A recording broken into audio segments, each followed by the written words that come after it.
organized.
A very good evening to one and all. Welcome to the second part of the Global Tipping Point Summit. This is the seventh session of the second part of the summit. The first part was on education. It began on the 20th of November and it ended on the 13th of December with 3,000 educators, parents, etc. participating in it. And this is a parenting summit, which is the second part of the Global Tipping Point Summit. We've had a very, very heartening response, and we're welcoming you to this seventh session of the program. I am Dr. Kumi S. Vivaina, the founder director of the Global Tipping Point Summit.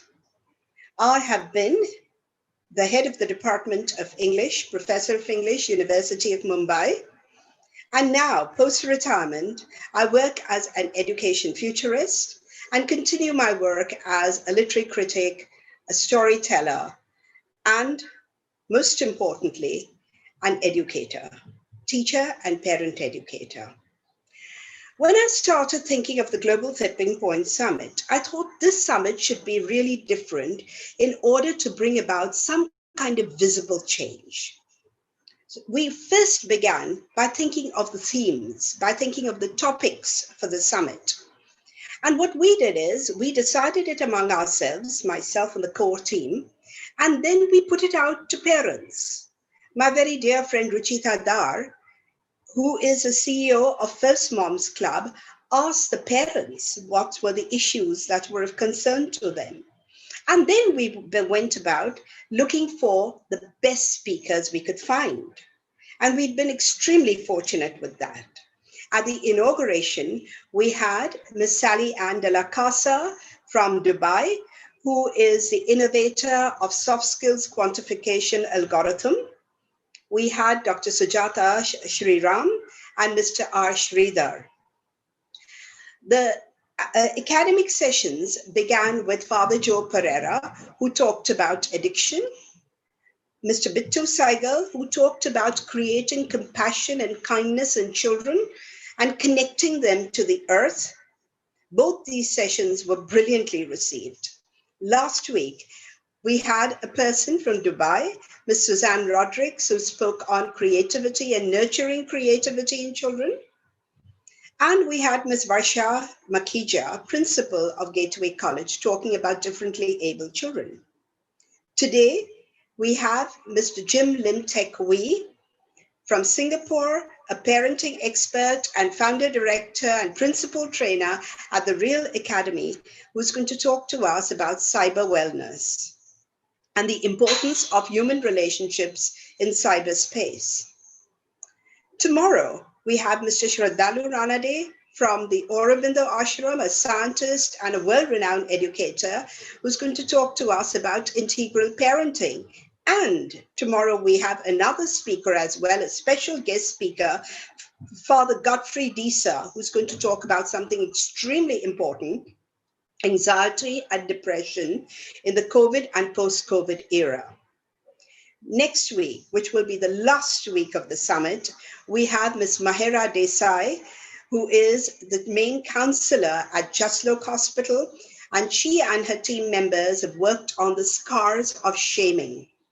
The last session will be led by Mr. Mark McLeod of Australia, who's going to talk about social justice issues. So as you see, all the topics are extremely relevant to both parents, teachers, and all who deal with children.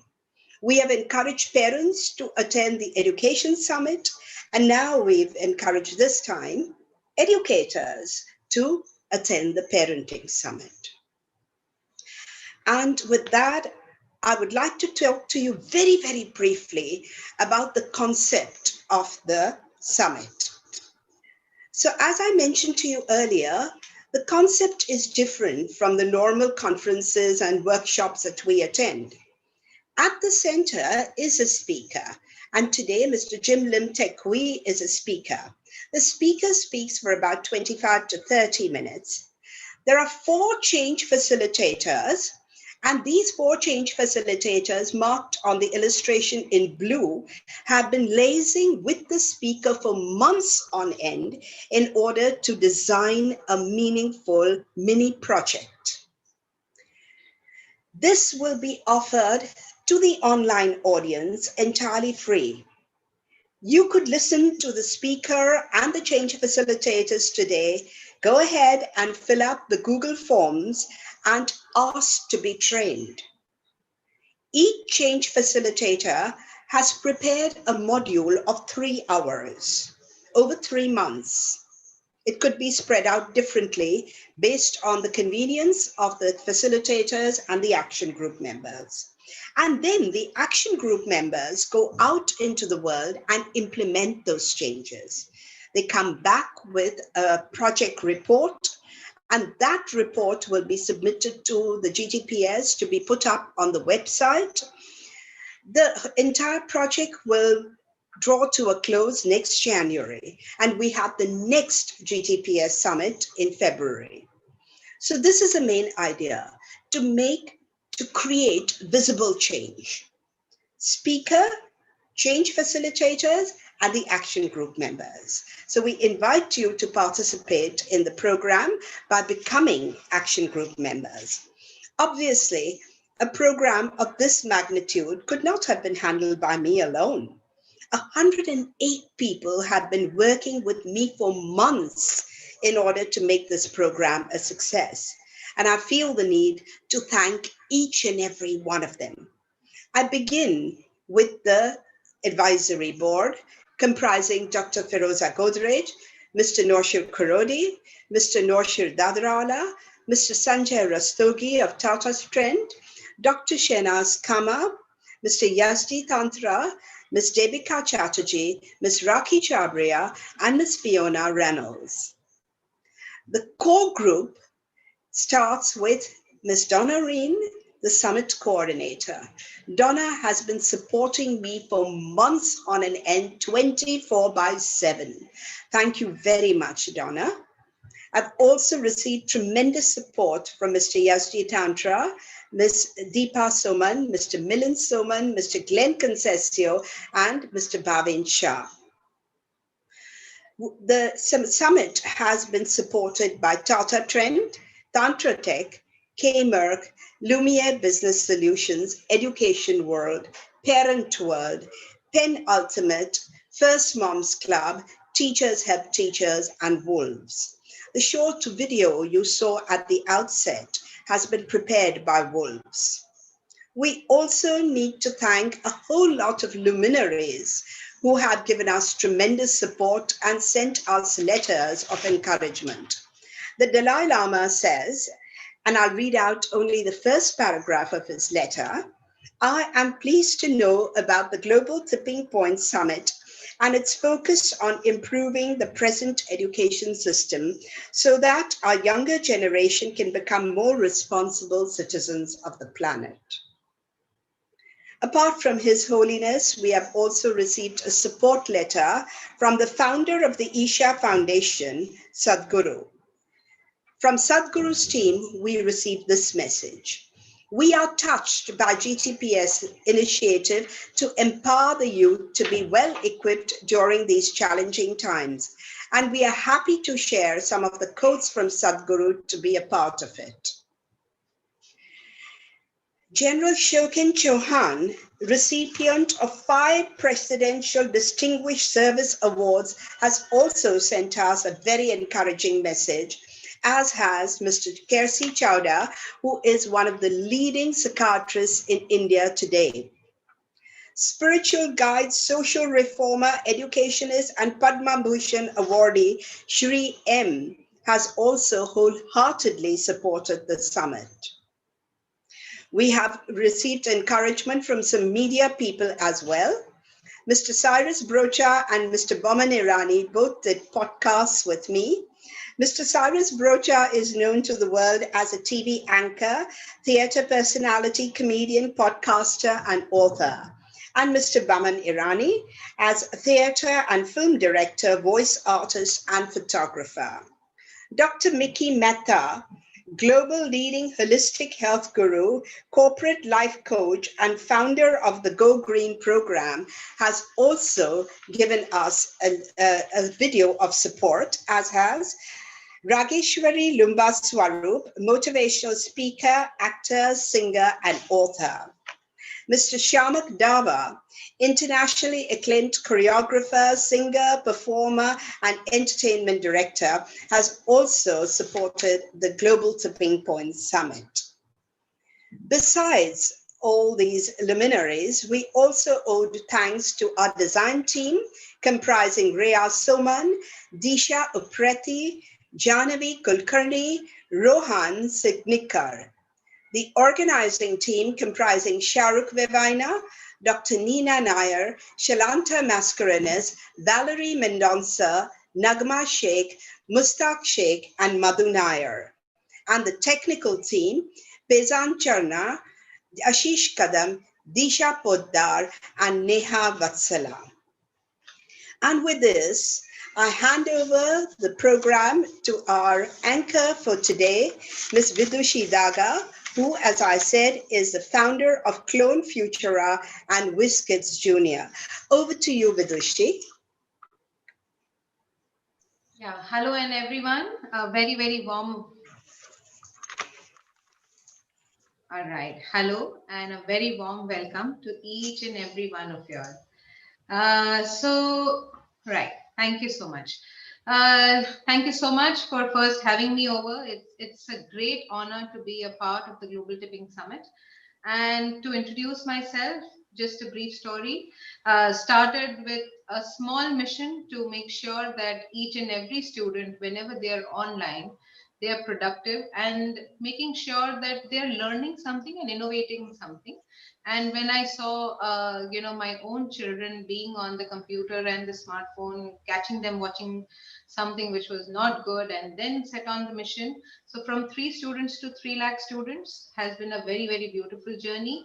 And children being endorsed by luminaries like Mr. Satya Nadella himself. And, we've got great outcomes where we have, of course, 3 IPs.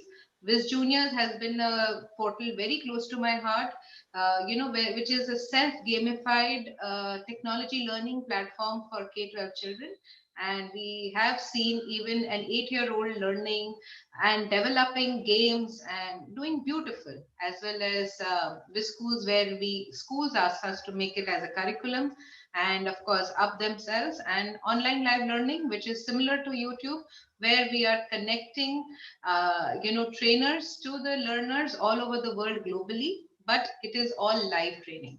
So that's where I come from, and that's about us. And now going on to our speaker for today.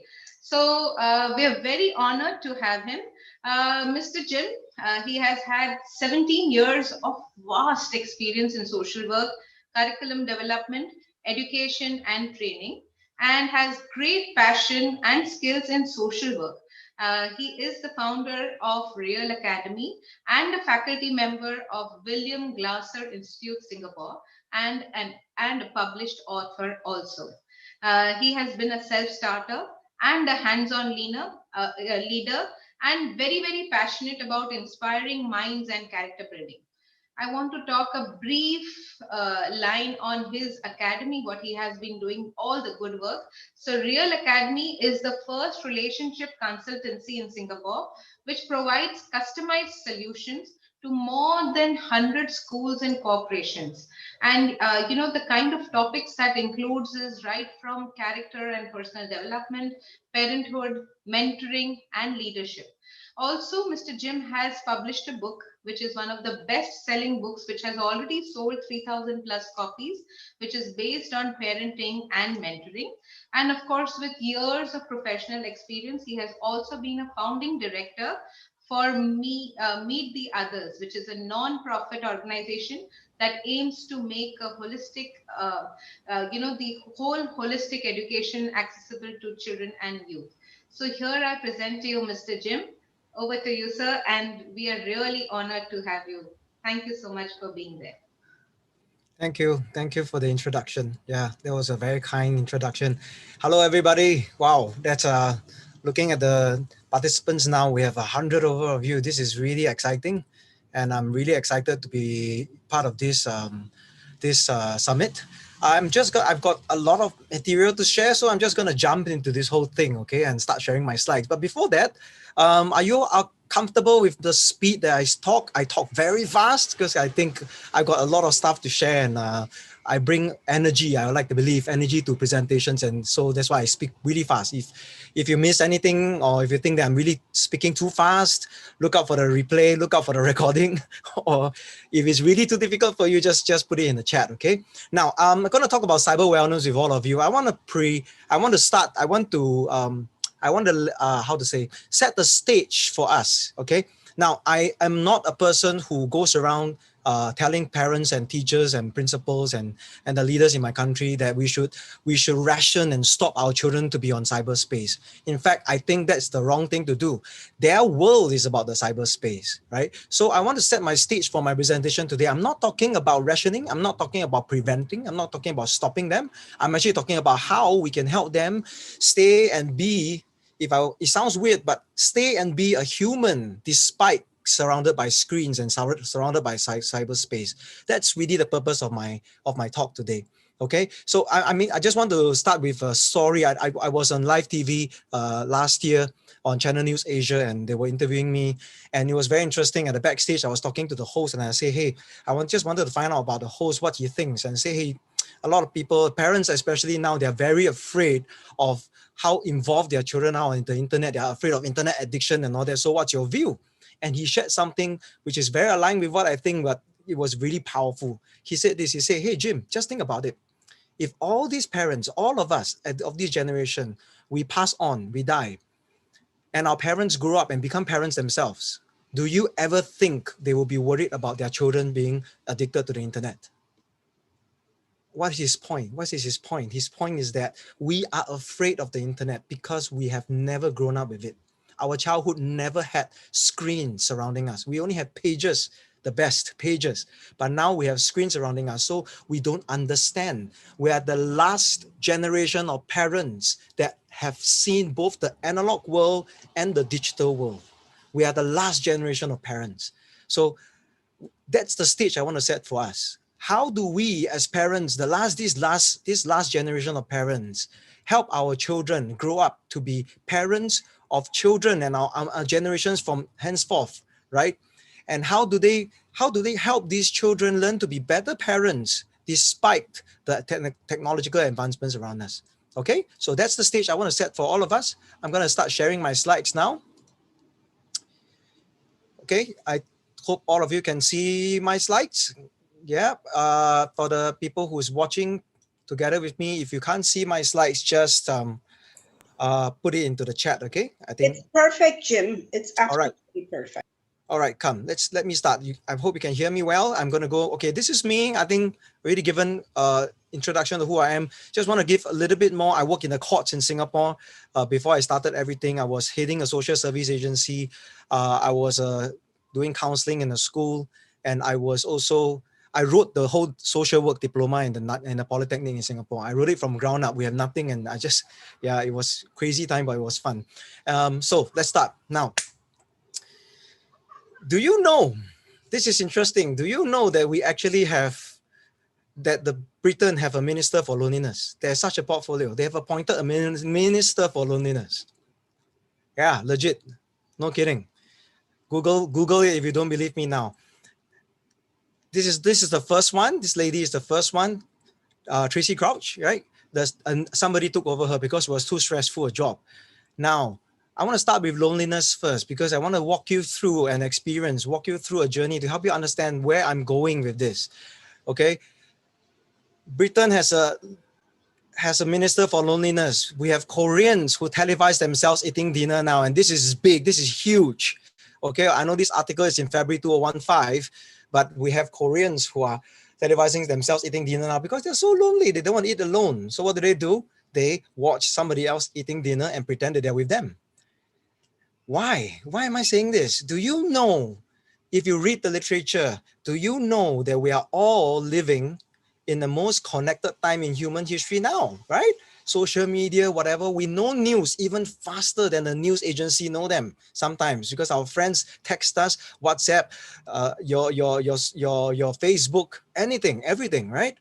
And do you know that the scientists, the doctors of our age unanimously agree that an unprecedented number of us feel more isolated and lonely than ever. In fact, they are saying that we are now currently living in the loneliest point of human existence ever. Human beings have never felt this lonely ever in our lives. And we're not just talking about loneliness where there are nobody around you. In fact, the kind of loneliness we feel, we can even feel alone when there are a lot of people around us. So is this subjective feeling of loneliness? We're surrounded by so many people.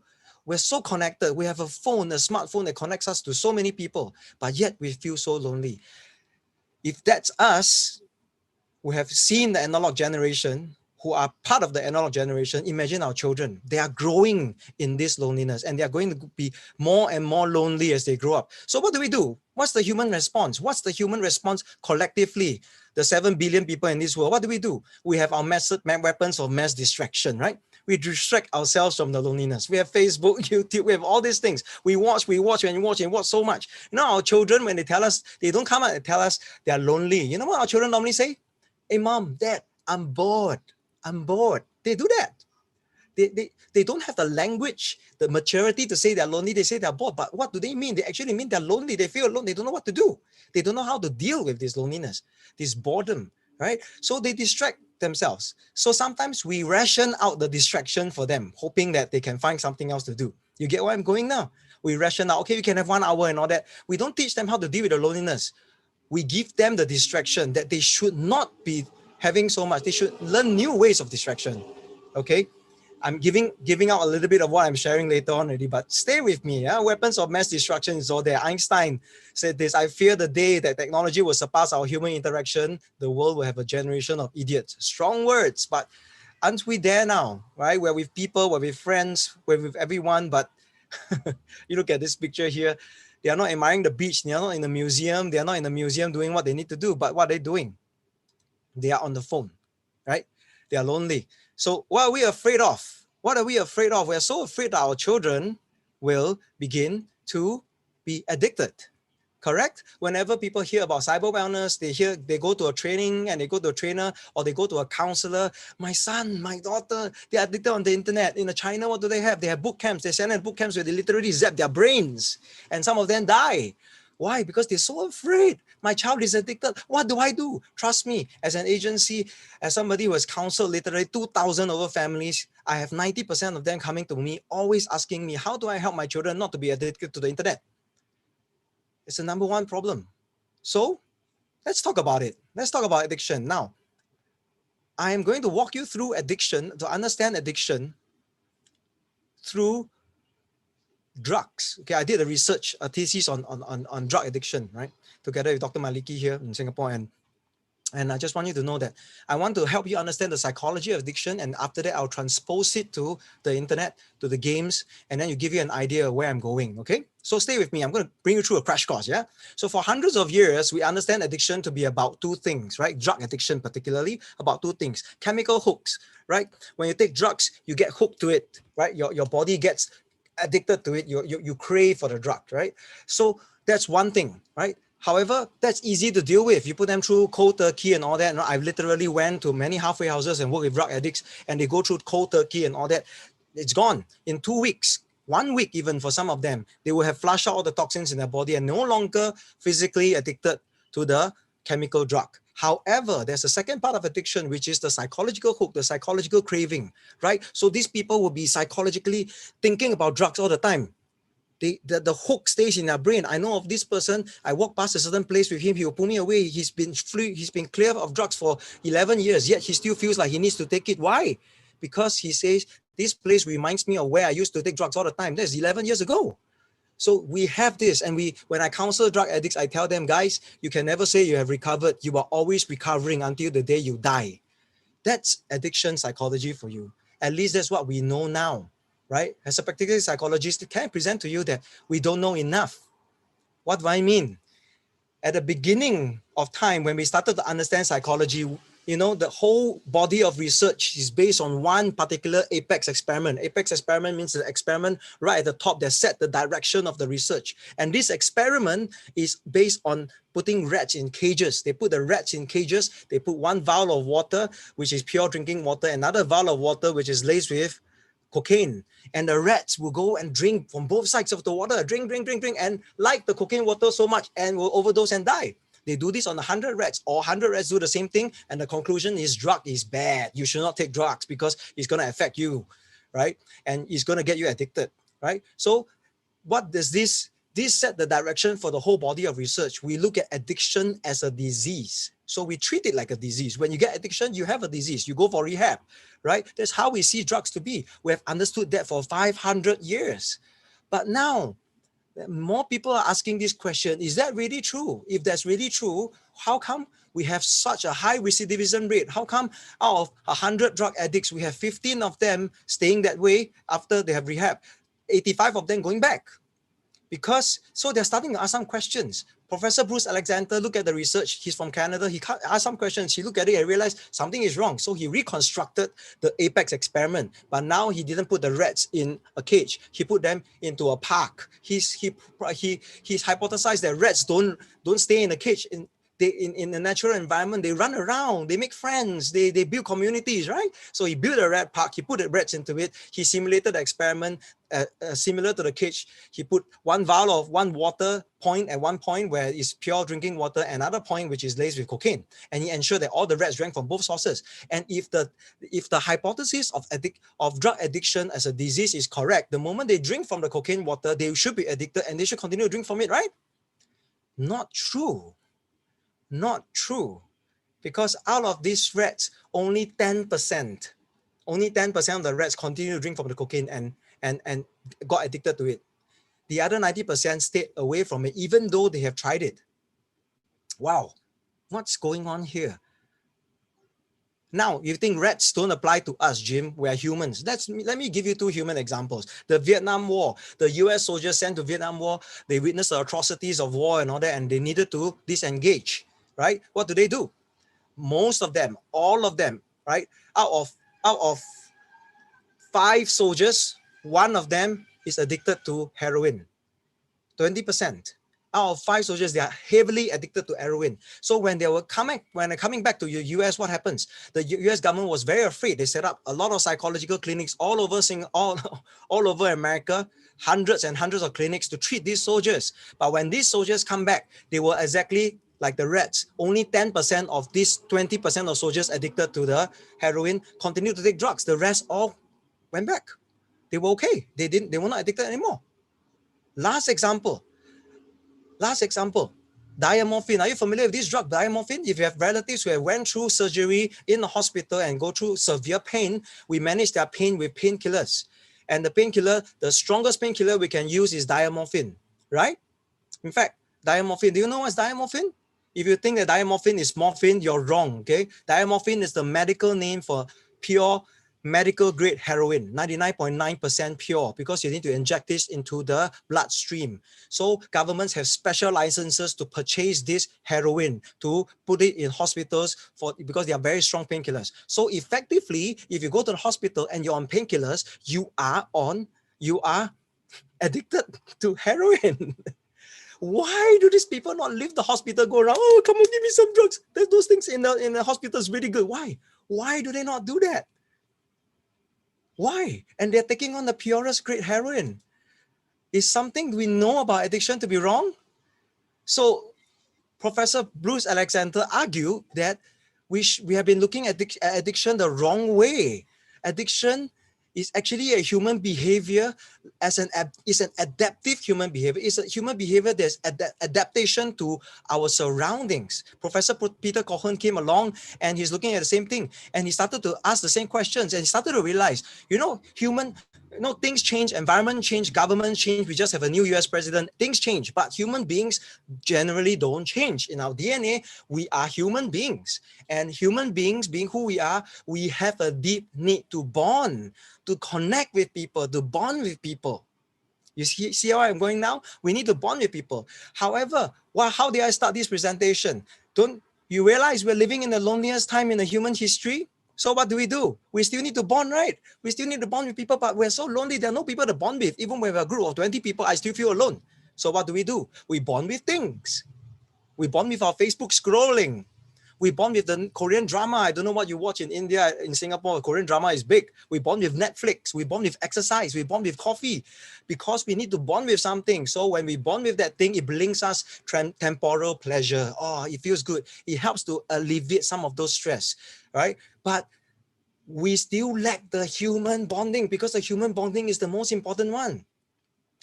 Right? So when we get addicted to things because we lack the human bonding, so what do? We get addicted to things.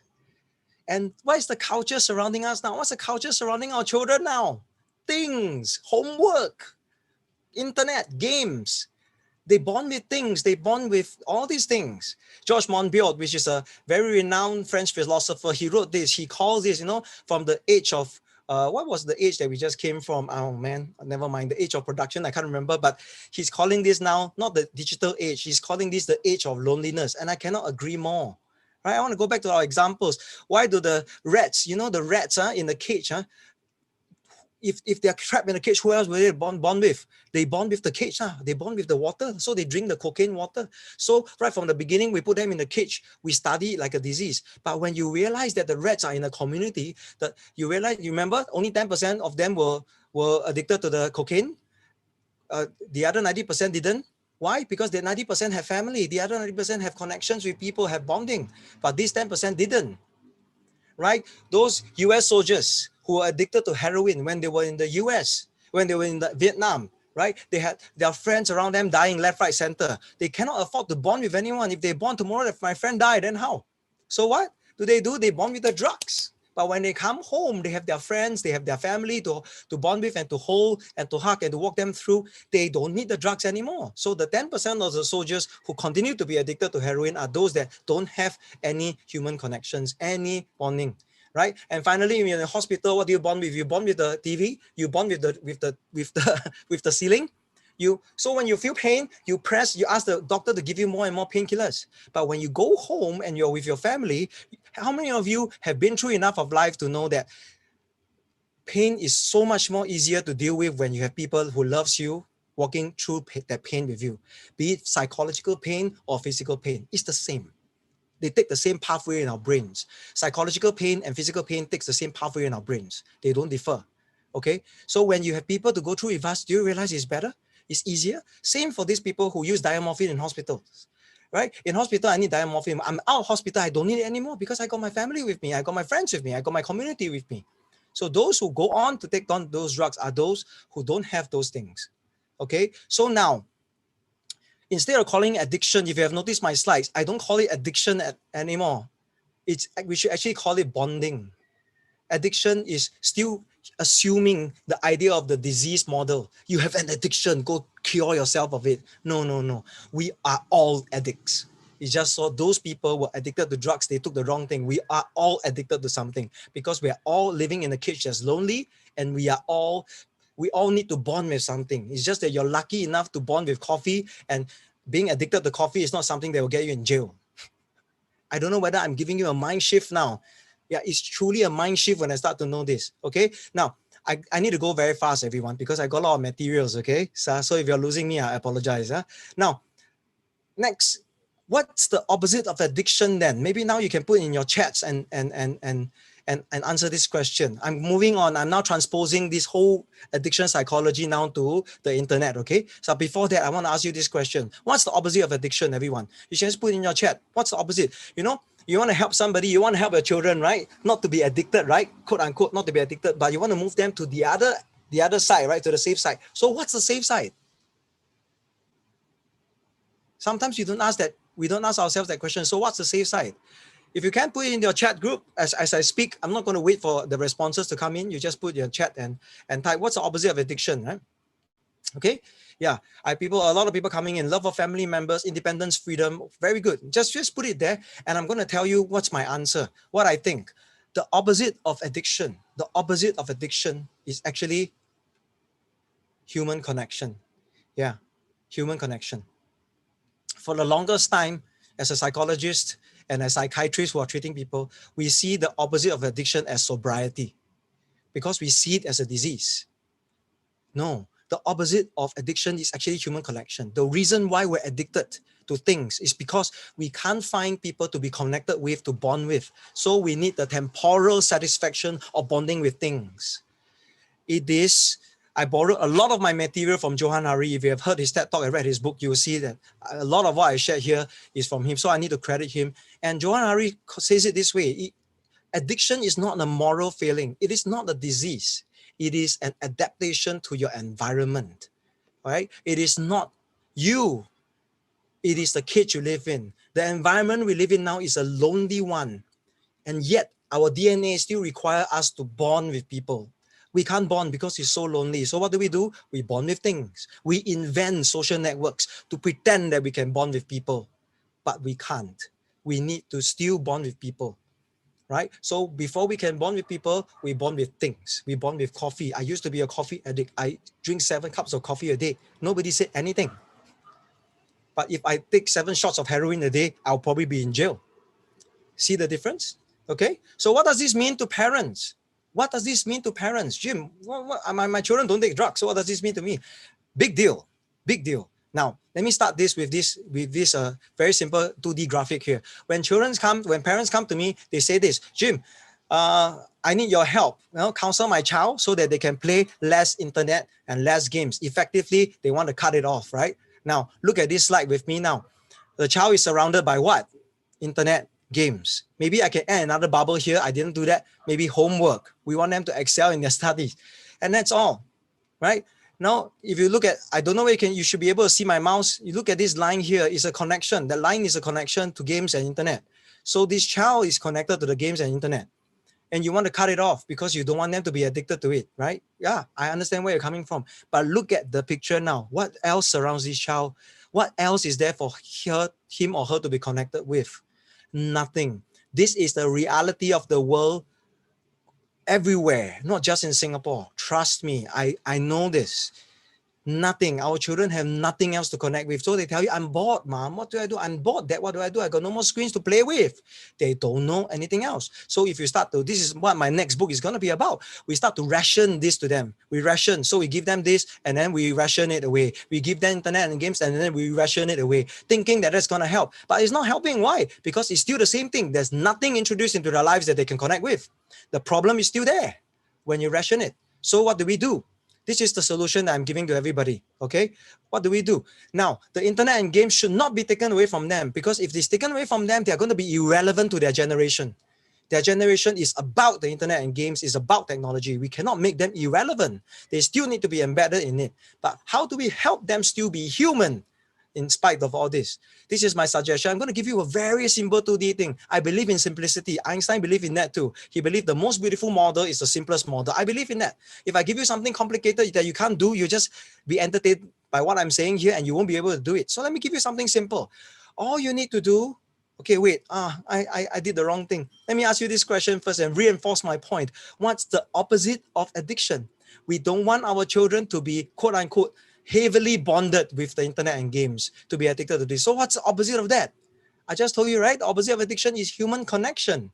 So as a parent, as a mentor, as a teacher, your role is really not to stop and play police. Your role is to help them have more avenues to be bonded and connected with people. We need to give them more opportunities. We need to model the way to them. We need to show them that there is so much more joy bonding with people than bonding with things, or bonding with people through things, through the internet. That's what we should be doing.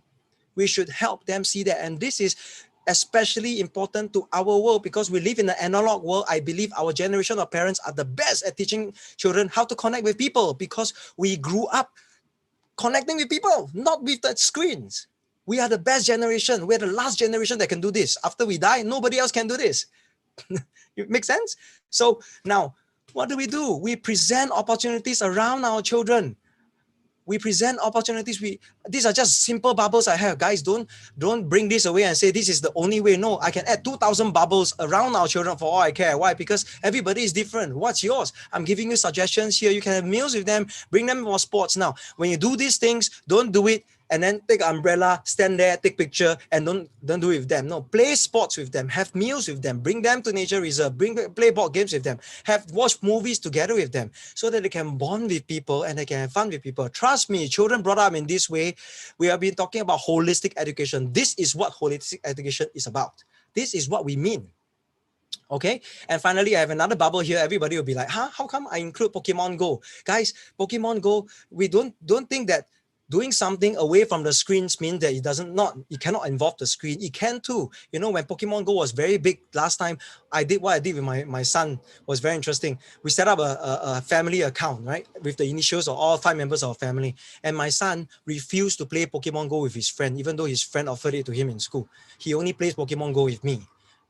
Look at the connection there. Look at that. Now, so the internet and games originally was red because they were red flag. They were never meant to be red flags. They're actually meant to be green. They're actually meant to be a part of it. Now look at the picture now. Don't you think this is more holistic now for the child? This is more whole for the child. Why? Because when you tell the child, don't play games, don't go to the internet, what happens? They have everything. They have something else to go to. They can go and play games, go and do meals. Granted, when they start doing this, they're going to say, I don't like that. Why? Because they're not used to this behavior. So it's our role now as parents to help them get used to this behavior, so they becomes part of their routine, part of their lives. Because they are not used to this. They're surrounded by games all the time. Make sense? Okay, I'm going to move on. Now, I'm going to address something that we all do as parents all the time. Before coming to hear me, this is basically what you do. Okay, we use behaviorism on kids, right?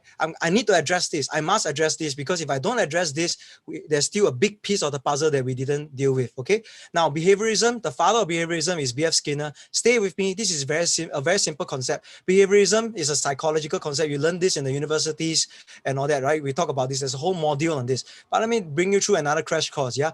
Behaviorism assumes that everybody is a black box. Black box meaning I can't see how you feel and what you think. I only see you outside, right? You can be smiling, but actually you may be thinking that I'm an idiot inside. I'm sorry, pardon my language. Yeah. So behaviorism just assumes, okay, everybody's a black box. I don't have to care what you're thinking, what you're feeling. All I need to care is what kind of input, what kind of stimulus I put into you, and what kind of response I get from you, right? And input and output. That's behaviorism. I only care about the behavior you show me after I do something to you. That's behaviorism. Sounds familiar? That's what we do. That's what we do to people. That's the kind of society we live in now, right? Now let's transpose that to our children. Let's transpose that to our children. Now, if you can imagine in your head this black box now, this word child here, replace it with your child's name, and go through this thinking exercise together with me, okay? This pseudo thinking, imagine that you have something, you have a desired behavior you want from your children now. You have something you desire from your kids, right? For example, don't wake up in time for school, finish up your food in time. I mean, don't be rude to your friends. I don't know what you have. You have a desired behavior, right? That's why it's dotted. You want your children to go there. But what is your children's current behavior? Their current behavior is far from it, right? Is far from it. So you want to shift them from the current behavior to the desired behavior, right? So what do we do, people? You can put it into your chat. What do we do? There are two things that we do to children, that we do to humans, actually. If you're a boss in a company, that's what you do too. There are only two things we do to motivate them, to change their behavior, right? We don't care what they're thinking and what they're feeling because it's a black box. We don't want to spend the whole time in the world to go and think and feel what they're doing. We just want to see them show their behavior. So what are the two things that we do, everyone? Put it into your chat. Somebody put carrot and stick, right? Very close. Anything else? What do we do? You can just put it in the chat so that, type it in the chat or whatever. If you're not the typing side, it's fine, right? What do we do? What do we do to put children, particularly in our example here? Put your child. What do you do to your child when you want your child to wake up on time? I know this is a formal place. Nobody will admit readily, but sometimes you shout, you scream, you threaten, you take the cane. You do all these kind of things, right? Okay, never mind. I'm being cheeky here. But guys, universally, we do two things. Okay, we categorize all the things we do to humans to get them, to motivate them, to get them to do certain things. We do two things. And motivation now is all based on behaviorism. What are the two things, everyone? We reward or we punish. That's it. So when we had the great financial crash a few years ago, we wanted to bring some kind of a morality to the finance sector, right? So what do? We talk about more regulation. Why are we talking about more punishment? Guys, reward and punishment can never change the morality of a person. It only changes the behavior of a person. Because the reward and punishment is the system that guards the behavior. So this is like the governmental role.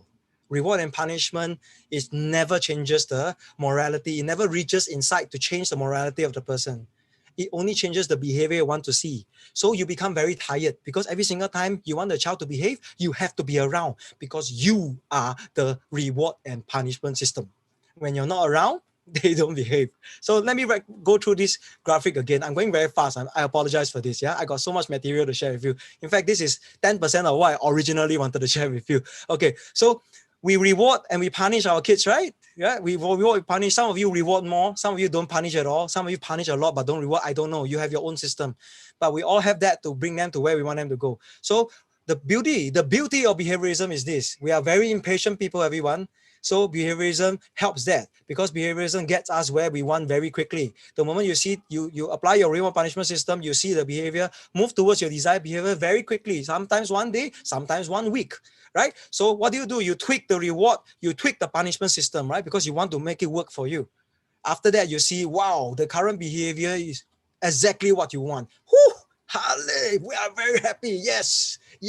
And we keep the reward and punishment system there. You go to every school now, you go to every company now. This is how the HR and this is how the school discipline works. I can bet my last dollar in my wallet with you. This is how. But when the discipline master is not around, I don't know whether the children still behave. Right? So when you take away the reward and punishment system, what happens? Ta-da! They go misbehaving. Why? Because the behavior never comes from the inside. It's always been ruled by the punishment and reward system. Okay? And a lot of parents come to me when I walk them through. Every family, trust me, every family comes to me when I walk them through, I can find the system and they will ask this question: what is wrong with my child? How come my child is like that? I've been doing this for years. How come they didn't change? Why? Because we have never reached the inside of the child.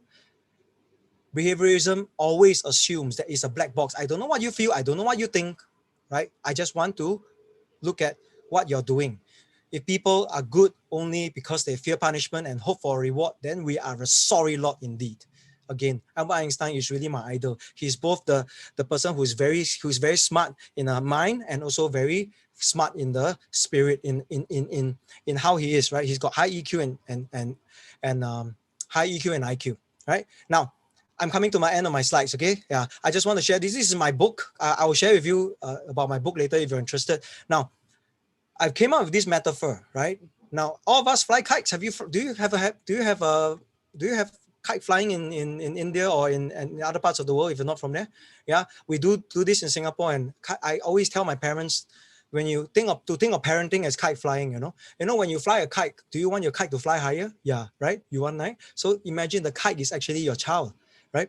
So you want your kite to fly higher, you want them to fly higher and higher, you want them to ride the wind all the way to the top so that they can fly on their own, right? So you as a kite flyer is the parent, right? So as a kite flyer, if you want your child to fly higher and higher, what do? What's the only thing you do that you have to guide them, right? As a kite, the only thing you have is the string, right? So now when your child is the kite and you, the kite flyer, is the parent, what does the string symbolize?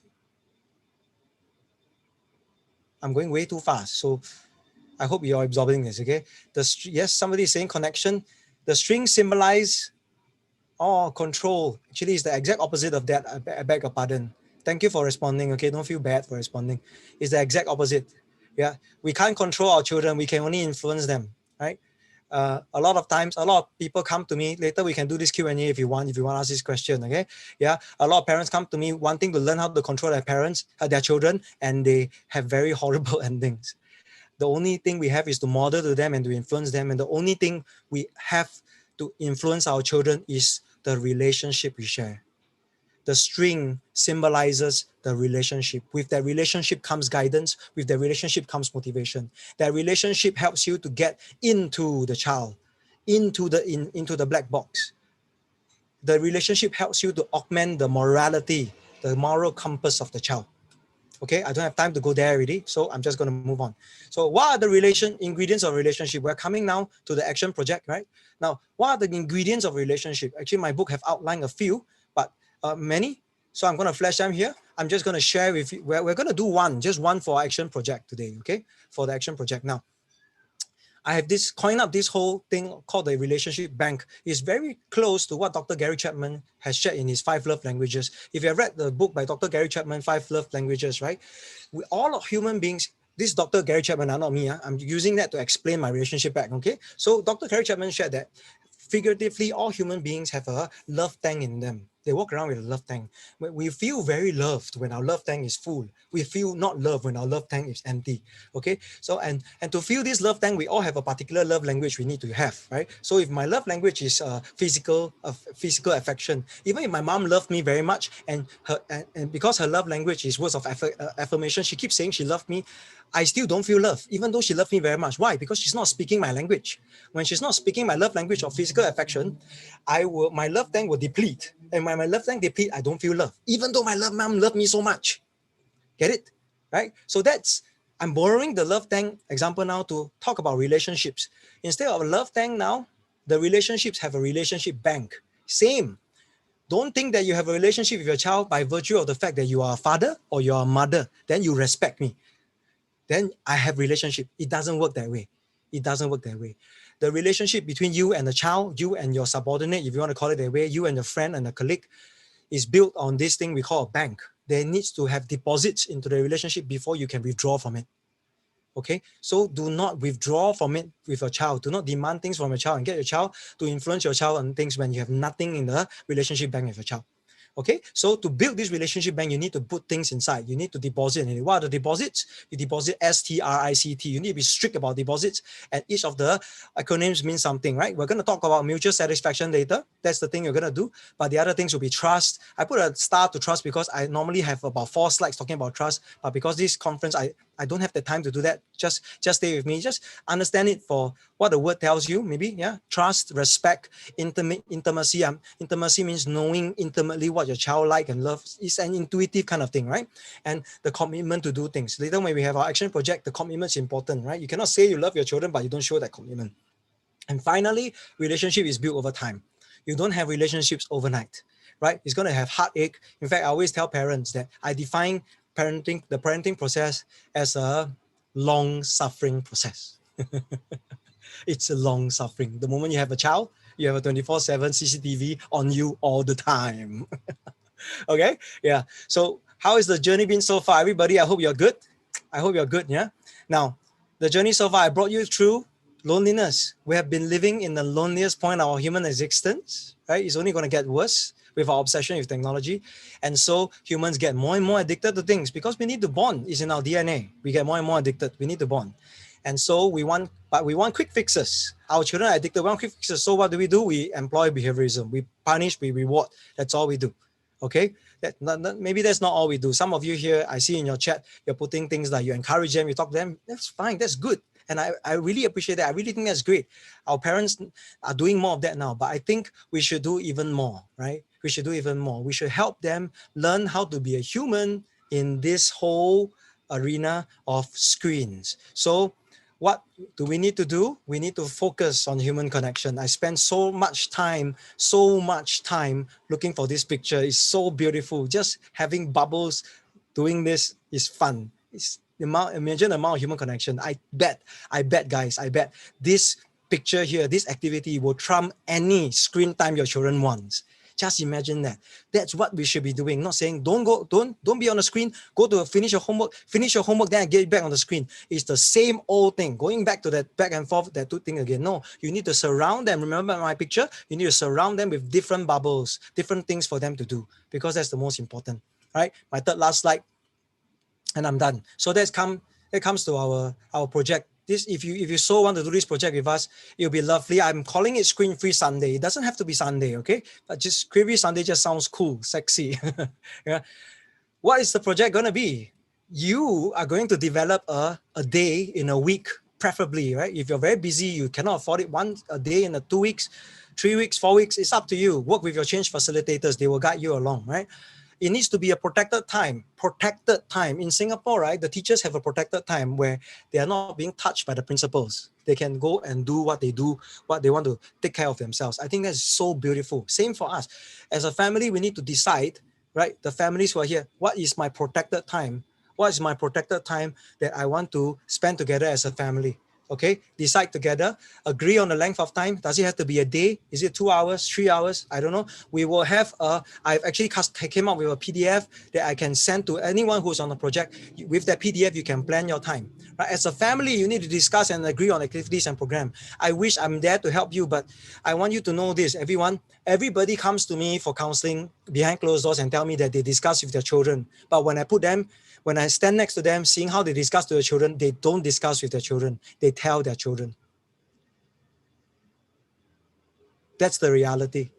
We often see a better side of us. We think we are great parents. Actually, the best people to us are your children. No holds barred, ask them. We tell them, we don't discuss with them. So I hope this one, you can really discuss with them what they like to do. Consider things that they like to do, even if it's, pardon my language, stupid, idiotic, whatever, do it. Sometimes it's fun. Bring out the child in you again so that you can connect with the child that's in front of you. That's what we need to do. Okay, it can be as simple as going for a food hunt, having a picnic, sitting down, staring at each other.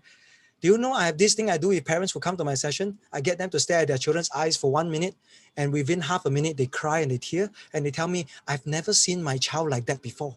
Every time I'm just thinking about how I can control them, I need them to do whatever, but I've never looked into the eyes of my children and stare into their soul and admire the beauty behind this face, right? Just that, just those things, no screens, right? And the third thing you need to consider, the 1, 2, 3 days for a reason. These are the core things you need to do for Screen-Free Sunday. Agree on the length of time, agree on the activities, and the activities must involve human interaction, okay? It cannot be, I've got parents who say, I brought my kids to the playground, I have done my part as a father, my relationship with them has become better. I tell the father, no. You were not a father, you were a family manager, you manage your children, you don't parent them. And the fathers get very offended. I say, well, do you even know what they like to eat, my friend? You don't. Yeah. So don't do things where you bring them, you pay money, you get them to do it, and you stand by the side and you don't get involved. Go. do stupid things with them. I roll on the floor and they laugh. I do stupid things and my children laugh at me, and we have relationships from there. Aren't those the things that you remember of the people that influence your life? Do you remember the serious sessions when you were a child? Do you remember the serious sessions those serious people brought into your lives? Or do you remember the fun times, the connecting times? Ask yourselves that. Yeah. That's what we need to reproduce for our children. Not more homework. I'm not saying homework is bad, everyone. I'm not saying study is bad. I'm not. In fact, I'm saying the exact opposite. All these things are going to help your children do better. And they will do better. Trust me. I've worked with 2,000 families. Trust me, really. Yeah, I've got tons of examples to share with you if you want to. I don't have the time here to do that. Okay? And finally, no screen devices allowed unless your activity requires a screen for you to bond with one another. That's fine. All right? Cool? Yep. I'm a best-selling book now. It's on sale in Amazon. I'm going to put the link in the chat. If you're interested to buy a book, that's there. I'm going to put the link in the chat if you don't mind my shameless plug. Yeah, because some people will ask that and say, Jim, where can we get a hold of your book? This is the book. It's in the chat now. If you click on that, you'll bring you to the book. I sell more of these books in Singapore. I've sold 3,000 plus copies to date. It's in the Singapore library and all that. I'm working on a second book now. I'm also working on an ebook, right? So that it's easier. If you want to be informed when my ebook is out, we prefer that. The ebook is cheaper too. This is on Amazon and it's a bit more expensive. It's a physical book. But if you're interested to look at the ebooks, this is my last slide. My contact, my website is there. If you're interested, this is my website, and the Facebook page is there. So thank you very much. Thank you for seeing through this very quick, very fast stalker. Thank you. All right. Thank you so much. Dr. Kumi, can I take the questions, please? No, not right away. I do need to thank Jim because Jim has given us the most amazing, powerful, energetic, meaningful session. I think all who are here expected that he would tell us how to ration time, and he has changed the perspective. He has put our mind in a new space. And honestly, Jim, I can say that if I were a principal of a school, I would really invite you to do a more detailed workshop because the work that you've done in this area is absolutely fantastic. So this is a very, very meaningful session. And I'm really sorry we didn't have too much time, but I think you packed in so much in spite of the dearth of time. So deeply, deeply grateful to you. And with that, I would like to introduce the facilitators who have been working with Jim and who are going to carry this work forward. So the first facilitator, the project, as you can see, is Screen Free Sunday. And under the guidance of Jim, it's going to be Ben, Lily, Archana, and Nina who are going to carry the baton forward. Let's go to the next slide. I'll introduce each of these. Ben has been, I've known Ben for over 10 years now. And it's always interesting because of the new takes that he comes up with. But if you, for a more formal introduction, Ben has a degree in engineering and business admin. He's currently Senior Vice President of Capital Land in Singapore. Ben thinks of himself as a busy Singaporean who finds himself questioning the meaning of relationships amidst an ever-increasing online world. And I think this is exactly what Jim has talked about today, Ben. So welcome. Welcome Thank to the you. forum. Thank you. Welcome. The next speaker is going to be Lily D'Souza. Lily has been a homemaker for 23 years who took up teaching only after her children finished their schooling. She has been a teacher in the NIOS section of St. Stanislaus High School for over 15 years. She says she finds creative ways of interacting with students, highly diverse students, as a daily challenge in school, and she loves it. She's a grandmother today, and she still enjoys engaging with children of all ages and backgrounds in different ways. Welcome, Lily. Our third speaker is Dr. Nina Nair. Nina has a PhD in children's literature. She's a professor of business communication in the Valia College and has been teaching there for the last 25 years. She's a mother to a mischievous 14-year-old, and Nina says that she loves reading, storytelling, dreaming, and learning. Welcome, Nina. And we have Ms. Archana Dande. Archana is an architect with 23 years experience in design and execution of projects in the aviation industry. She's a senior panel member of POSHA, which is Prevention of Sexual Harassment at the Workplace Committee. And she regards herself as a diligent mom. Welcome, Archana, and over to you, screen change facilitators. Thank you very much, Kumi. And again, I would like to thank Jim, our speaker today, for sharing your heart with us so earnestly. Hi, everybody. My name is Benjamin, and I'll be one of the change facilitators in the project, change project plan that you will be implementing. Just a little bit about myself. I'm a Singaporean, although I do consider myself very much at heart a Mumbaiker, having lived in Mumbai for a number of years, I think since 2010 to 12. A little bit about myself also in that, in listening to what Jim has shared and as I reflected on, on my life, I have found that in the past, my mom and my father, when I was growing up, was also implementing a screen-free type of activity with me. You see, when I was growing up, the television was the biggest distraction for me. And very often when I came home from school, I would be watching the TV. But it was always my parents who told me to turn off the television, to come sit at a table and have dinner with the family, and to be involved with the conversations. Now, fast forward to now over 50 years today, I'm now looking back and realizing that my parents never had the television when they were growing up through the war. So, TV addiction was the thing, was the challenge of the time, of the day. And the human connection element that my parents had so instinctively put in place in terms of asking me to sit at the dinner table, be involved with family conversations, was the change process that I underwent. And I think as Jim has aptly put, our challenge for our children and the future is that our kids are growing up in a smaller screen, a mobile screen, and they are going to be parents of children that will be born into a digital world, which will be using mobile screens and everything. Maybe the best way is not to kill it, but to again refocus on the human connection again. I found this really, really enriching, and also a very good reminder for me as I became very mindful of this area. I'm going to stop here, and I encourage every one of you to also do the same, to undergo or to think about joining as the change facilitation program, and to embark on your own journey of discovery and also of change. Thank you. Can I ask maybe Lily to introduce yourself and share with us? Thank you. Good evening, everyone. Can Glenn please play that little 5-second video?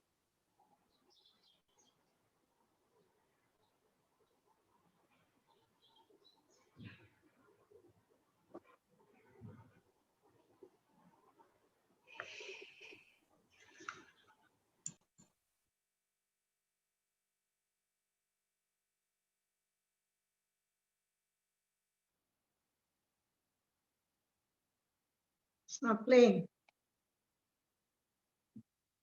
It's not playing. Okay, we'll skip it. We'll skip it since it's not playing. Okay.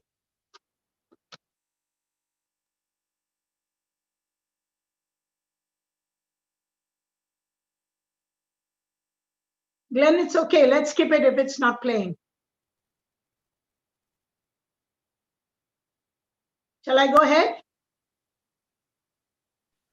Yes, yes. Okay, I think I'll go ahead since we cannot get that video to play. It's a little video of a 3-year-old boy living with 3 adults, mom, dad, and the maid.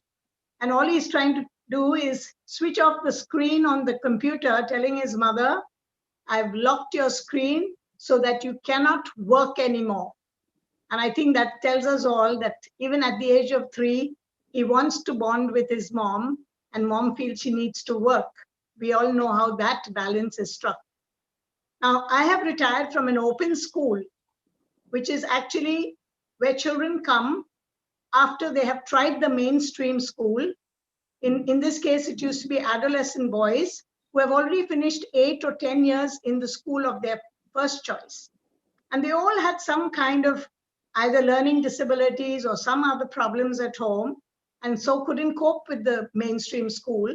And when they came to us, they were either embarrassed, anxious, reluctant. So it was very difficult to reach them or teach them.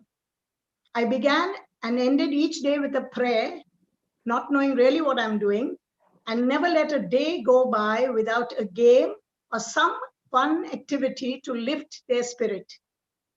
On my own, I've raised 3 sons and have 3 children when my husband was out at work. And I've learned that play is the easiest way to connect with a child. However, the hardest challenge is to make each child, either at home or in school, feel equally loved. And I think Jim's idea of learning the love language of each child comes in here. So in keeping with Kumi's theme or vision and Mr. Jim's project of Screen-Free Sunday, I'm going to turn that into a family-filled fun day. We've all heard the Confucius quote, I read, I forget. I see, I remember. I do, I understand. Just as kinesthetic learning makes perfect sense even to the sight and hearing impaired, kinesthetic play helps open up a shy student or calm down a restless child. Over the years, I've crafted and collected numerous indoor and outdoor games and activities. Now, keeping in mind all the factors that Mr. Jim mentioned, let us imagine an activity that could work for any family. And by family, I mean any 2 or more persons that share a home. Also, it should work for a family of any size, any background, in any part of the world. Here's how we would do it. All the members get on the floor, mom, dad, baby, granny, kids, teens, and the family pet as well.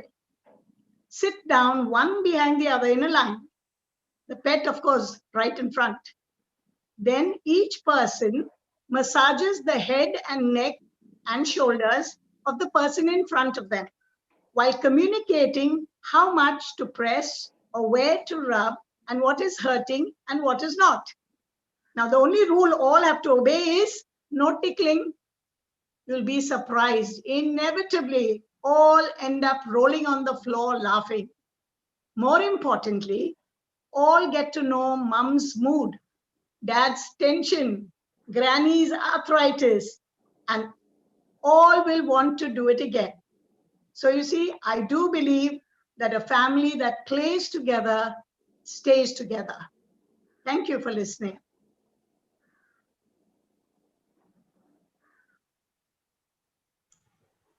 Could we have Nina now tell us about the area in which she's going to provide training? Thank you, Lily. Thank you, ma'am. What I'm about to speak is an extension of what Jim has so beautifully demonstrated. We live in a world where we realize that the digitalization of our lives and the very world is both inevitable and inescapable. However, despite its vastly impressive, seductive charms, technology often leaves us bereft of the vital human connection that Jim has so beautifully demonstrated. The isolation then that we experience as individuals is perhaps the price that we pay or the fallout of living in cyberspace. And this is a far greater threat to our well-being than even medical conditions like hypertension or diabetes. Screen-Free Sundays is an effort to forge the human connection that we may be in danger of losing. One of the ways we hope to achieve this is through the oldest gift that we as a species have given ourselves, the gift of words, language, poetry, and song. Through these, we hope to form palpable but intangible forms of human connection. The enduring popularity of these kind of activities is evidenced by the phenomenal success of online video games like GTA, Grand Theft Auto, and Far Cry, which my young son informs me is a rage among young people. So also with anime. Admittedly, these are digital activities, but Screen Free Sundays will explore ways to transform these while being mindful of screen time, thus rediscovering the joy of human connection. We invite you to join the action group and find how. Thank you very much. Over to you, Archana.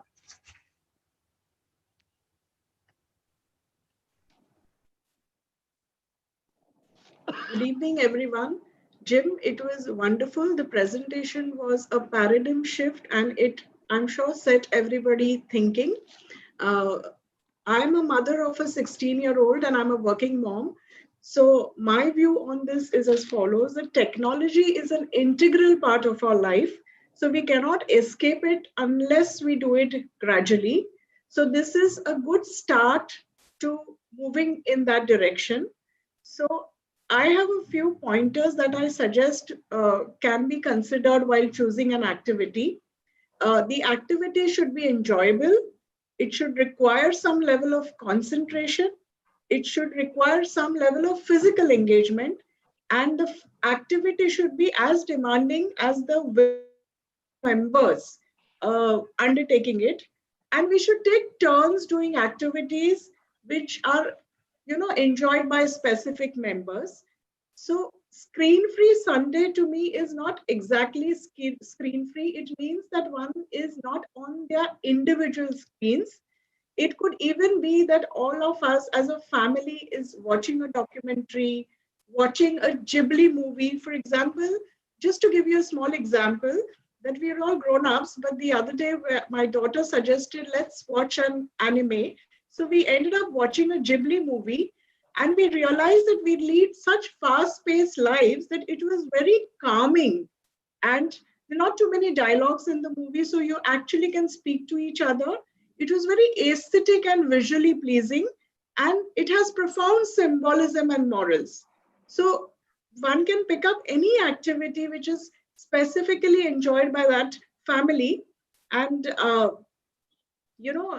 it'll be interesting to know the kind of activities that emerge with everybody's inputs coming in. So I urge all of you to be a part of this whole project and come up with great ideas so all of us can, move towards a screen-free Sunday. Thank you very much.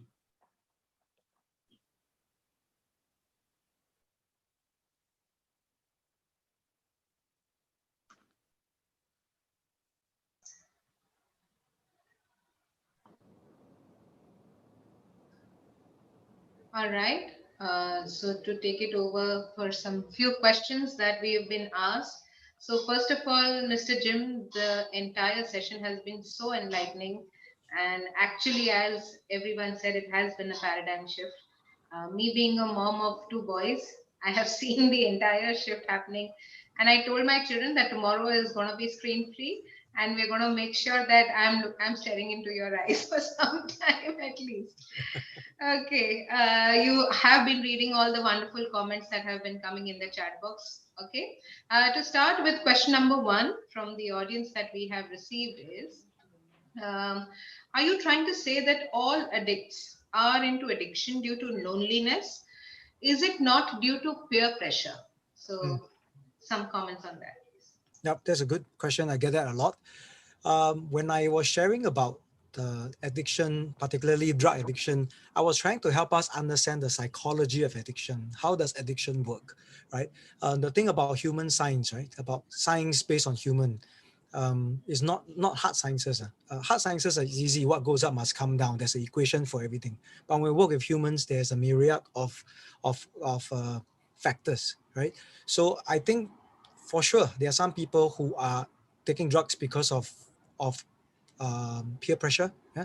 or they're being forced to, I don't know, different reasons, right? But I think what I'm trying to say now is most of the time, I think if you want to understand it from a very bigger scale, right? People are now addicted to things more because of the environment that they're in, which is loneliness. Of course, there will be other people that will have other reasons for being addicted to stuff. So when I was talking about addiction from the drug perspective, I was trying to help us understand the psychology behind it, the predominant psychology behind it. So that's where I'm coming from. So yes, I've worked with addicts who are taking it just because of peer pressure. Yeah. But if you want to argue and you want to go a bit deeper, I think I don't want to open up these kind of worms, but you want to go a bit deeper, peer pressure, it's also a result of loneliness, right? You feel so lonely in a place where these people are not connected to you. You can't share what you want to say. You just have to do what they tell you to do. That's also a form of loneliness, if you put it that way. Yeah. So I hope I answered that question. Yeah, totally. Mr. Jim, I think definitely loneliness is it is due to loneliness. I agree with you totally.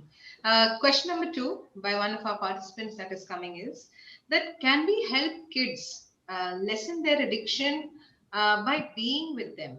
And most of the time, they don't even want us. So I would request if you could help us with this, please. Yeah, certainly. It's a topic that the length of this seminar will not be able to address, not because of the intention of the seminar. There's so much I left out in my sharing, right? Some of the slides I left out was to say that if you were to, we are like a bunch of fishes that have been swimming with the rest of the people in the sea now in this direction of controlling our kids. But now we finally have this mind shift that, hey, actually it's not about that. We should help them learn how to live in a sea of screens. So when you start doing this for your children, they're going to tell you, get away, I don't want to do this. They're going to scream, they're going to cry, they're going to throw a tantrum, and then you might give up quickly. All I'm going to tell you is, remember, it's long suffering. It's going to take time for you to introduce new bubbles into their space. Now this bubble they have in their space is so big and so strong. So I will still stand by what I say. I don't think just being with them while they're playing the game is going to help, because they are still going to be connected to the game. They have to be connected with you, right? So if you're playing the game with them and they're playing it with you and there's some kind of a interaction going there, I think that's okay. But if they're just playing the game and you're just next to them physically, but there's no connection at all, I don't think that's going to work. Yeah. And on this point, I just want to share, I shared something to the chat group to everyone. I left an important point up just now. The Screen Free Sunday, the activities we need to do to build relationship, right? The first point, mutual satisfaction. The things you do needs to bring about mutual satisfaction. Both parties have to be happy. So if you sit down with your child and he's playing the game or she's playing the game and you're just sitting with them, he's satisfied, but you're unsatisfied. And when you do that, no relationship happens. Remember that. Everybody, I can't stress this enough, right? We have bosses who bring their subordinates out for a nice meal. They pay thousands of dollars for the meal, and they think they have great relationship with their employees and saying, I've got great relationship with them. No relationship happened because the employees actually don't want to be there for the food meal, for the lunch. The bosses, they are not mutually satisfied. If only the boss was satisfied. So activities that build relationship has to have all parties walk away satisfied from it and happy from it. Yeah. All right, lovely. So connection is the key.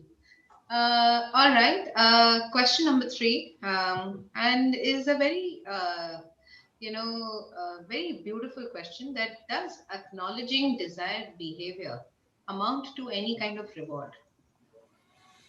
Does acknowledging desired behavior amount to any kind of reward? I will try to interpret that because I'm not sure whether I understand that correctly.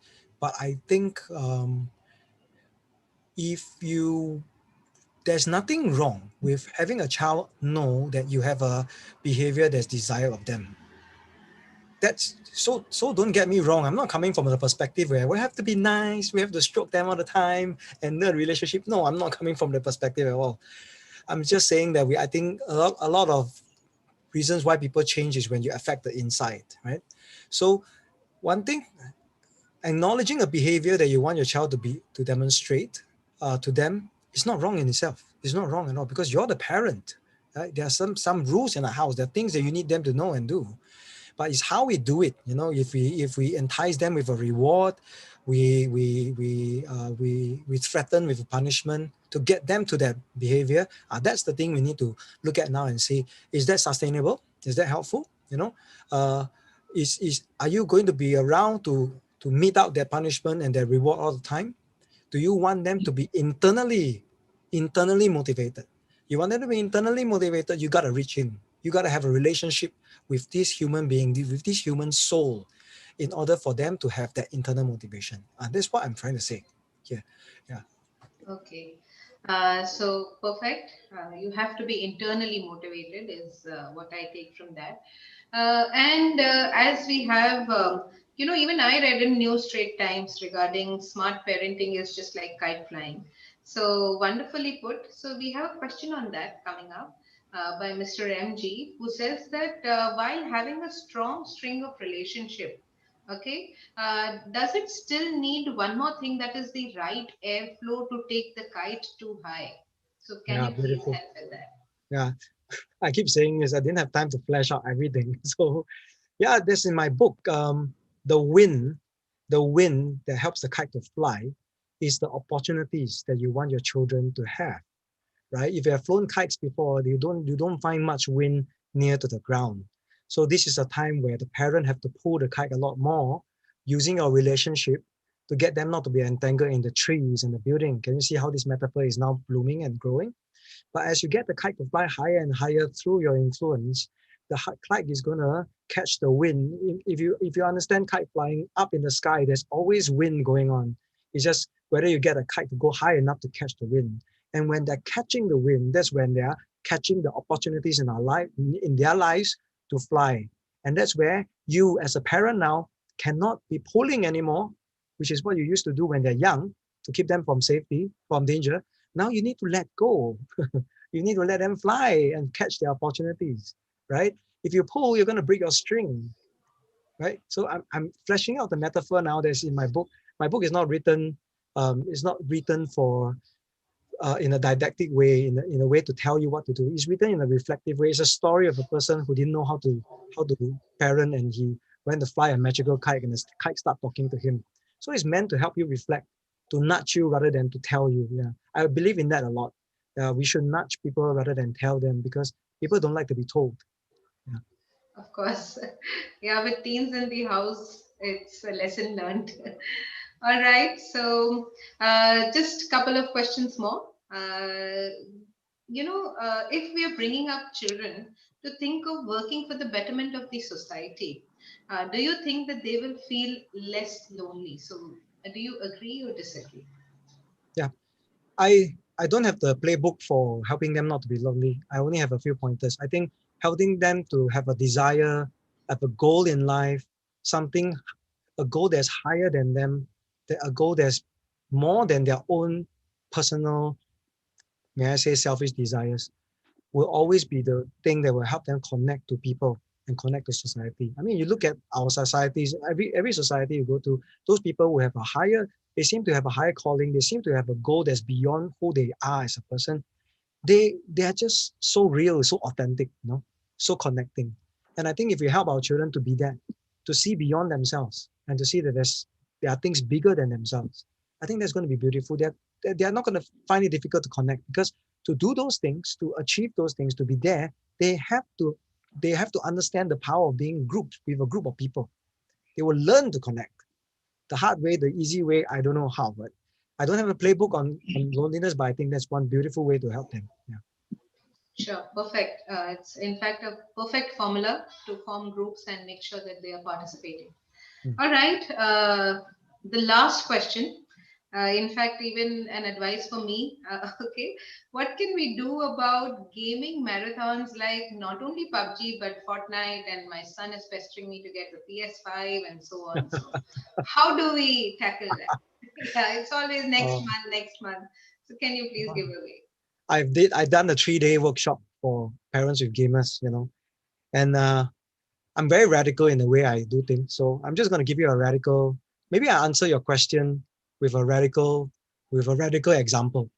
Uh, Many years ago, there was this parent. She's obviously from a very rich family. She came for a talk of mine, and then after that, she came up to me I don't see people in terms of rich or poor really, but she just came across as, I mean, she says gold everywhere and she looks really done up. I'm like, wow, this person may be a wife of a minister or something. But she came to me crying and the mascara also dripping down her face and she was crying and crying and she said, Jim, I need your help. I said, what help do you need? She said, oh, my son is playing games and listen to this. It's so bad that he's the maid. They have 4 maids at home, 4 domestic helpers. They feed him food, his lunch and dinner while he's gaming, and they clean his he will do his number 2, right? He will pull when he's gaming and they will clean his behind while he's claiming in front of the game. And she tell me is that and she tell me to help her. I said, and me being the radical and the rebellious person that I am, I told her, ma'am, you created a monster. How am I going to help you not make this a monster, right? And she's like, Jim, I know where you're going from. Please help me. And I say, ma'am, I don't know what to do. It takes a lot of time to do this. So I gave her a very radical solution. I said, ma'am, why don't you just go and play with your son? And she's like, you sure? I've got my nails. I can't play games. I said, cut your nails. Cut them. He said, are you sure? No, yeah, you want to help your son, do it. And then she went to do it. I was so scared. I was working in the court at that time, so I cannot take on this case. I was working in the court. 2 years later, she wrote me a letter. She wrote me a letter with money inside, but I cannot take it. The court took the money and give it back to her. I'm a government official, right? But the letter, she wrote a very long letter, and she said, Jim, I did what you did. She played games with the son. The first time she played games with the son spit at her face and say, don't play with me anymore. And she said, stay cool, stay calm. She keep playing and playing. She played with the son and the son kicked her away, do all sorts of things, but she persevered. And one day, after the son saw her sincerity, right? After 6 months, I think, the son told her, why don't we go for dinner together? And she's like, whoa, I never thought this would come from you. And they went for dinner together. And the son started to see that mom actually did care for her and loved her. But he still played games. And the mother made a very radical decision. I concluded they are rich because she took her son out of school for a whole year just to travel the world and the build relationships. So his son didn't go to school for the whole year. When they went for traveling, they brought the Xbox along in the hotel room and they played. And he connected with the son. And I know it's a long story. Give me a while. After the year, put the son back to school. The son topped the whole school and went to the best school in Singapore. And right now, his score was the best among the whole cohort. And that's why she wrote a letter to me and said that was the best thing that ever happened to her. Yeah. So what I'm going to say to you now is maybe the best way is to understand their world, play with them. And when you play with them, you connect with them, that's where you can help to model to them. And that's where your words mean more to them. That's where they will listen to you. That's where you can show them that there's another way of doing things. Yeah, to enter their world. Yeah. Sorry for a long. No, but answer. that's really awesome. I'm like already getting goosebumps. So, lovely live example. In fact, in India, there has been a lot of cases due to PUBG that has, very bad cases where the children have been actually beheading their parents because they were not giving money for, to get some more, some more gems in PUBG and so on. Did I hear you correctly? Do you say be Heading? Yes, it has happened in south of India. Yes, it has gone to that extreme. Yes. That's so concerning. Yeah, so thank you so much, Mr. Jim. I would request Dr. Kumi to please give a vote of thanks. And it was really inspiring and a beautiful session. And I think all our audiences have been really, they have been actually being captured by what you have said and they're going to take a lot back home. So Dr. Kumi, over to you. Thank you, Vidushi. Thank you very much. Once again, I say it's been a wonderful session. It's not only on Zoom, but we've been getting amazing comments even on YouTube and Facebook. So this session has proved to be very, very important. It's touched a deep chord in the hearts of people. It is something that concerns a lot of parents today. And I think you've done a fantastic job, Jim. I'm deeply reminded of a book I read a while ago, a book by a marketing guru called Michael Lee Stallard, and it's called Connection Cultures. And you reminded me of that book because even there he says exactly this, that we human beings are hardwired for connection. End of story. So yes, this is something which really requires us to think deeply and to mend our ways rather than insisting that the children mend their ways. So something very, very vital. I'm also very deeply grateful to all the change facilitators who are going to offer, I think, a fantastic training program, and to Vidushi for having so expertly anchored this session. Thank you, Vidushi. A big thank you to all the participants, and we hope to see you once again.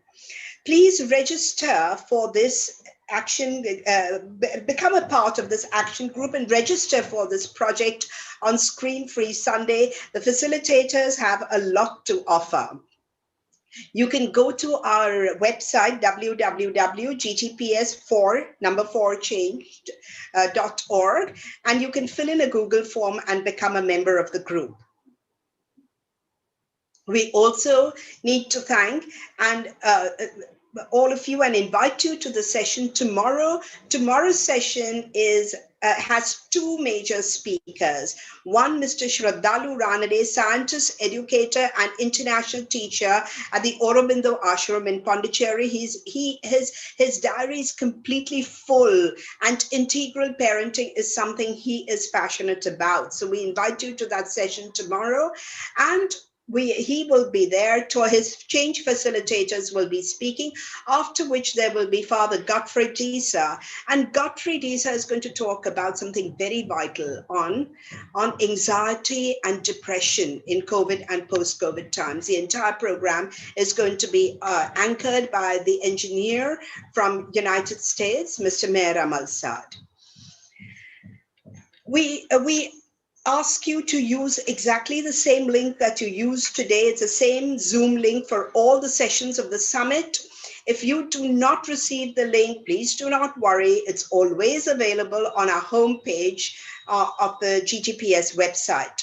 If you have missed some of the sessions, or if you want to ask your friends to watch some of these sessions, then all video recordings are available in the Parts event section of our GTPS website. Please encourage people to go to the website and like, follow, and share us on our social handles. Thank you very much. Hope to see you tomorrow. Bye-bye. Stay safe. Stay blessed.